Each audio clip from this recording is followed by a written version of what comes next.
Yes, yung Moderna ang request natin at yun yung nabayaran na yata ng ating bansa.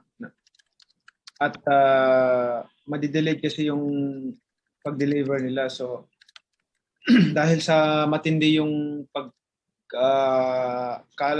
laganap yung infectious dito sa Metro Manila, not only Metro Manila but also in Mindanao area, Visayas area, dumadami yung cases ng COVID. Minabuti nating sumulat sa Amerika para mag-request ng kung pwede mas maaga yung pag-deliver nila ng vaccine.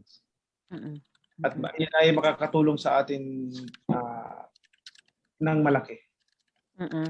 And sir, when you said na madedelay, ito po ba yung nakaraang sinabi po ni Ambassador to the US? I forgot the name, but sabi niya June 2021 po darating yung Moderna. Ito po yung sinasabi niyong delayed.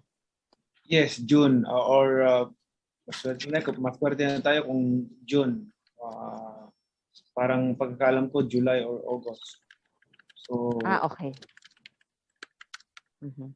And you wanted po, when you wrote the letter to US President Biden, kailan niyo po gusto sanang mapadeliver yung ating Moderna vaccines po?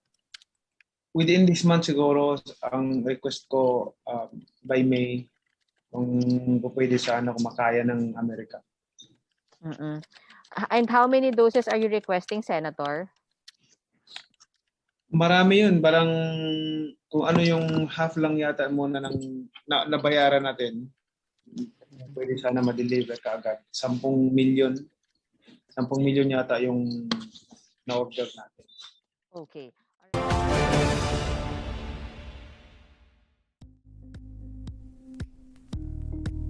Thank you for watching Politico TV. Please like and subscribe to our channel for more videos.